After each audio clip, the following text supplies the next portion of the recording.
How you doing? Hello, everybody. This is Vince Dacchiola again. We're back live on Facebook and on YouTube and some other platforms. Just a reminder, before I introduce my special guest, that if you want to know more about our ministry, please visit otm.co. We welcome you to go to our website. Lots of good resources there. And if you want to follow up on some of the sessions we've done earlier through live stream, you can go on, if you're on Facebook right now, you can scroll down and see a lot of those videos on our Facebook public page. All you have to do is like the page and you'll become a follower. And the same thing on our YouTube channel. If you just simply hit the subscribe button, you'll be updated every time we go live. But this is a little different this morning than what we've been doing. I'm in our studio here in Colorado Springs this morning with my good friend, Pat McGuire, and we're going to have a discussion here in just a moment. But let me tell you a little bit about Pat. The reason we're here, by the way, is that we're doing a promo for a new series we have called Essentials for the Journey. You'll be hearing more about this as we go forward, but that is going to be promoted on a lot of different platforms and a lot of different places. And it's the culmination of really 35 years of ministry. And for most of that time, Pat, by the way, has been with me. He's our producer. He's an Emmy Award-winning television producer. And we'll get into some of that stuff maybe as we get into our interview here in just a moment. But he's also been very instrumental in On Target Ministries. In fact, Pat, in the very beginning, I think you were the first person that was part of our ministry. He helped me really start the ministry. What was that, back in 1994? Right. 1994. So welcome, Pat McGuire.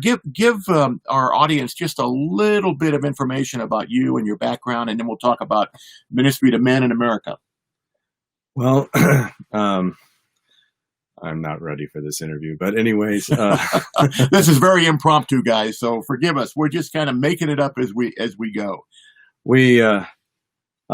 I started my journey after I got saved when I was 17 years old, and that was 50 years ago. Wow, you're almost as old as me, buddy. I'm getting there. You're getting there. I haven't quite caught up yet, but I'm working on it. And so after a short stint in going to Bible school and that sort of thing, I went to Oral Roberts University to study television. Got into television and ended up in TV news. And when it used to be TV news, when it was real news, yeah. Yes. I mean, we would be none of our stories would get on the air if we were using today's criteria at all. No, that's true. So I repent for that. Substitutionally for the media, but I did spend quite a number of years doing that, and then I started my own company. And in '92, I was working with a ministry, and we were doing "Win Our City to Jesus" campaign. I remember the that national campaign, and I was the executive director for that, putting together a lot of different parts of the body of Christ that really hadn't come together up until that time to do that ministry. And in the midst of that, there was this little conference up in Boulder called Promise Keepers, and I was invited to not only exhibit there, but to be part of the leadership and all the pastors that were there before the thing started. So there's 20,000 guys showed up, and it was quite amazing. And I was just thrilled to share that with Vince. And my wife was working at the same ministry that Vince was, and we had gotten to know one another fairly well at that time, and really got involved in Promise Keepers as one of the first ambassadors, which we quickly found out was what we were really technically unpaid staff. So, but it was awesome, and an awesome ride that we did. And in '94. You were just really praying about what God was doing. And I said, this stuff is really good stuff for men. And at that time, small groups for men was beginning to really grow. Right. And so you felt like you wanted to step out. And so we stepped out with you to level the path. Initially it was called Path Levelers. And then I said, let's just get on target on this thing. And so we changed it to On Target and started a seminar, and then weekly thing, and it kind of blossomed. 27 years later, here we are. Well, it blossomed from there. At the time, I was working with a ministry called Every Home for Christ. We had actually moved that ministry here with about 30 families back in '91, about the same time that Focus on the Family came, and that's where I met Pat. I think I met you at New Life Church. Yeah, it was right after service. We ended up at McDonald's, and yeah. What's interesting is, I stopped and said, "Hey, Vince, and let me introduce you to my wife, Cindy," and he said, "Well, let me introduce you to my wife, Cindy," and it was just kind of a divine appointment that happened at that point, and we've been brothers ever since. It has been an incredible journey, but we started in 1994. Really, that was the birthing of what we call the modern day men's movement. And as we get into this other part of the conversation here, I say to people that only in America do we call something a movement that does not move. And I don't mean that in any way to be negative toward Promise Keepers. In fact, we are a men's ministry. I mean, there are many men's ministries around the country, but I say that as a sad fact that men are actually worse off today than they were when the movement began.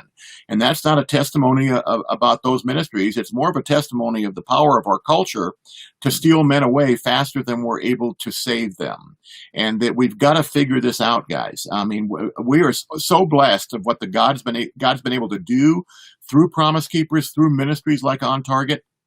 But there's so much more that we need to do. But actually, the face of ministry to men has really changed over the years. And much of those changes, as we have viewed them, both Pat and I, have had a tremendous impact on the new direction that we find ourselves going with On Target Ministries. And I want to talk to that for just a moment. When we go back to the very beginning, a lot of the ministry was happening around events.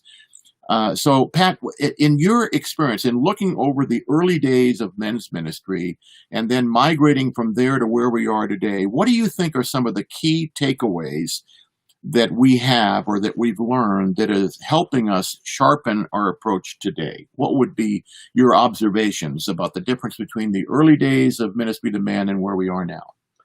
Well, I think as far as Promise Keepers was concerned, which was where I really got introduced to this, but I had been doing small groups with couples and that sort of thing since 1978, and to me, that's where everything happens. Mm-hmm.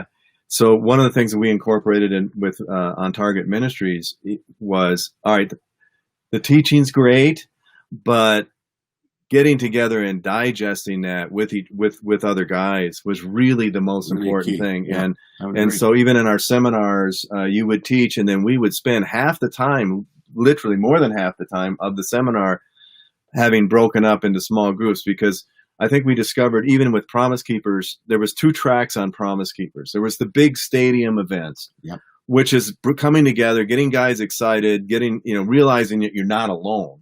That's a biggie. Mm-hmm. But the second track of it that didn't get quite as much press because it was harder to do was the small groups of guys, 5 guys getting together every week for coffee or breakfast or something, and just doing life together. So, finding out where are you and how can we pray for you this week, and that sort of thing, and seeing in those small groups is where the real life of process work. The ministry part, the teaching part, we're almost like, they're subjects to teach us, to get us. But then during that week, we're digesting it. We're talking about it.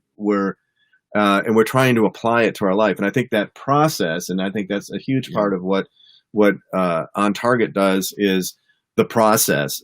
So that today, I think, although the big stadium events, even with COVID, we're not able to do at all. Yeah. We're fortunate to be able to even get together at a restaurant right now. Yeah. Our guys, we've been driving through Chick-fil-A and then parking in the parking lot, getting out the lawn chairs, even when it was like 30 degrees, and getting together because we felt it was that important. And now I think that this whole small group thing is really where the process is happening, even if we have to use Zoom or do this sort of thing, processing that, talking to each other, doing life together, and us older guys, being a few footsteps ahead, maybe finding the box canyons earlier to say to the younger guys, that ain't the right direction. But maybe you found a different one. And the intergenerational thing, I think, is the huge part of what's growing in today's men's ministry or ministry in general. Yeah, and I think years ago, Pat and I both realized, in fact, I don't know if you remember this, Pat, but I came back home from a trip back around the year 2000, and I was frustrated because I'm out, and I'm basically a hired gun, just out speaking different places. Very rewarding, very satisfying, and I'm not saying it doesn't make a difference in men's lives, but I'm coming back and I'm wondering, what difference did I really make? Because I'm not able to follow or track the men I'm speaking to. And so it was kind of frustrating. And we began to get this idea that in our culture, there is a tendency to event people to death. Yeah. And we have this idea that somehow just because they attend an event, that their life is going to be transformed. I'm reminded that a wedding is an event. It's not a marriage.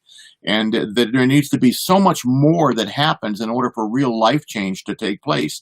And that's where I first came up with that quote, Pat, if you remember years ago, that it takes a relational environment, which is what Pat's talking about, a healthy relational environment in order for truth to become transformational. And we realized that, and then we put together something called On Target Institute way back there around the year 2000, 2001. And it's dedicated to process-driven strategies, not event-driven strategies. Event-driven strategies, events are okay as a catalytic kind of a boost, but in order for real life change to take place, there has to be a process in place. So we designed On Target Institute, and in fact, at our church right now, we both attend a church here in Colorado Springs called the Road at Chapel Hills. We're really proud of our church as a men's group called AIM, All In Men, and it really is just simply a reproduction of the model that we created back in 2000 for On Target Institute, where we get men together early in the morning. We have breakfast. We have a teaching. Now those teachings tend to be about 15, 20 minutes max. In the old days, the teachings were 30, 40, 50 minutes. And what that did is it compressed the amount of time men had to really have discussion. So we got together and we thought we got to reverse that. So now our teachings are in-studio television teachings are only 12 minutes.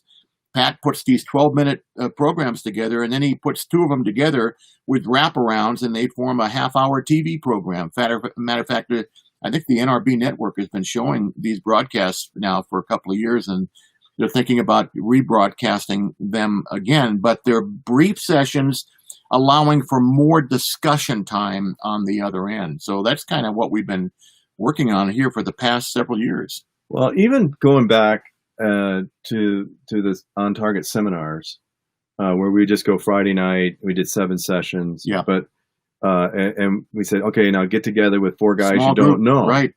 Well, by the end of that time, they knew each other very well. Yeah. And the legacy, I think, was that these groups continued. They did. And a lot of the places that you did go to, it really launched a men's ministry. Mm-hmm. And there's one thing that's nice about having 4 or 5 guys that you're, as Steve Holt says, we become bloodstained allies. Yeah. We're bloodstained by the blood of the Lamb by Jesus at the cross, but we're allies with each other in life, so that we can speak to each other. We can share things within that small group that don't leave the small group, and that it's a safe place for guys to happen. And so that is now continued. And Mm-hmm. by the way, if you want to join us, we also stream that, so you can join with us on that on Tuesday mornings, or whenever you guys can get together and get a couple guys together and do that, or get our curriculum where you can play it off an iPhone or something, even in a restaurant, and watch that for 10 minutes and talk about it. So there's a lot of cool stuff. Essentials for the Journey is a terrific way to get started. If you guys, I forgot to mention this earlier, if you want to get a copy of this, they're available now and we're shipping them. And if you just go to otm.co, On Target Ministries, otm.co, and go to the store. The Essentials for the Journey is in the store. There's a workbook you can get on Amazon, or we can ship them to you from our office as well. And but if you want to join the live stream is actually coming through the road at Chapel Hills. And so what you do is you just go to theroad.org. That's it, theroad.org. Navigate over to a live stream or sermons and hit AIM, AIM, and you'll get right to where those broadcasts are. The past broadcasts are there as well, and you're welcome to. Isn't it on YouTube too? I think it's on YouTube as well, but I think you can get there. Well, if you go to the road at Chapel Hills on YouTube, you'll find them all there as well. That's right, Pat. And so what Pat is talking about in the original seminar, what we did, and I failed to mention this, is we began to realize that oftentimes men especially are more willing to share deeper secrets with men that they don't know than with people that are close to them. So when we first started forming our small groups, we encouraged men to find men in the audience that they did not know or did not know very well. And they would. And by the end of the time, we formed in groups of 4. And by the end of the time, they would come up and say, man, I just shared deep secrets with these guys that I never thought I'd share with anybody, And I think it's because there's something about that dynamic of being with guys. And then as you grow and become Bloodstained Allies, it is just amazing to watch God move the teaching and the life implication component of that teaching into life application through the healthy relational environment. By the way, just so you know, psychiatrists have suggested that 1 out of every 4 people are mentally disturbed. So the way you use that is that if you're in a group of 4 people and the other 3 seem okay to you, well, you get the idea. Anyway. Well, and one of the things that's really important in that, and you become bloodstained allies because you have shared that with each other. That's right. And you need to. Some of the guys and me and myself too. I mean, we were carrying stuff and didn't know how to deal with it, or didn't even know we were carrying stuff. Yeah. And so some of that stuff, and being able to one of the other fellows might say something that stimulates. Oh wow, that's something that I haven't dealt with, or I need to deal with, or whatever. And it really works out. Because if you hold it inside, or the devil just beats you up with this. This is you're the only one on the planet that has this issue, and if everybody knew, they would totally. If anybody knew, they would totally reject you, and that sort of thing. And when we're together as Bloodstained Allies, there is no reason for that, and that's almost what's said there stays there, and stays under the blood as we pray over it. And we've seen some serious healing there, and guys being set free, being able to be dads, being able to be fathers, being able to be good sons. And what I loved about what Coach Mack said in '92, he said, we're going to draw a line in the sand here, guys, that whatever has happened in the past, as far as how your father was a grandfather or whatever, and all this stuff, let's draw a line in the sand right now and say it stops here. And it stops with me. I'm going to be the best dad. I'm going to be the best son. I'm going to be the best brother, uncle, whatever. That's going to be now. We're making that difference now. Lord, help us. I think we sang Amazing Grace after that, and hear 20,000 guys singing Amazing Grace for the first time. 20,000 guys singing at the same time. Of course, later we were in auditoriums with 100,000 and so on. And unfortunately, this summer we won't be able to do that in Dallas with Promise Keepers because of COVID, but it's been redone for next year. So these are all things that I think God is building up to do something new and fresh, and us the old dudes still get to be part of it. That's right. And listen, this is timely. What he's saying is timely because we're headed into Father's Day weekend right now. In fact, on Saturday, I'll be publishing a little 5-minute clip that I did directly for dads on how we are called to be the prophet, priest, and king in our home, and what does that mean when it comes to fathering? And how many of you guys know that the big problem in our culture today is fatherlessness? I mean, there's a huge vacuum there, and it's causing a lot of problems in the generations that are coming up. So very, very important topic. Well, I wanted you to get a chance to meet Pat. He's the one, this is his studio behind us. This is the place where he makes all the magic happen for On Target Ministries, and all the production and all the resources that you see and the videos that you see that are going out there that have this is our studio. And so if the people, Pat, wanted to get a hold of you to learn more about what you do, or maybe even talk to you about doing something for them, how would they do that? How would they contact you? Wow, I want to. My phone number is no.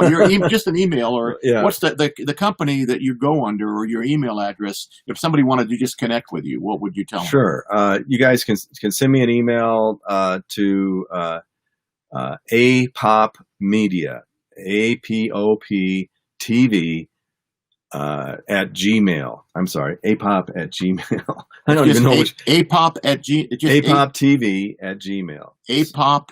APOPTV at gmail.com. Just think of a pop. Yeah. We're papas. I caught him by surprise. He wasn't sure how to get a hold of himself. Yeah, really. Anyway, I don't send myself emails. No, so I mean, And of course, you guys know if you ever want to get a hold of me, it's just vince@otm.co, and we're happy to hear from you. And anyway, pleasure being with you guys. I hope this has been a blessing. I'll be back on Friday, and we'll be getting into navigating trials, and we'll be talking about that. I'll be sharing the story of what our family went through back in 2009 and 2010, where we almost lost my wife, Cindy. We'll be unpacking those over the next 3 or 4 sessions, and our prayer, as always, is that it blesses you. Have a great day, and if we don't see you Friday, have a great Father's Day weekend. Blessings to you. Bye-bye for now.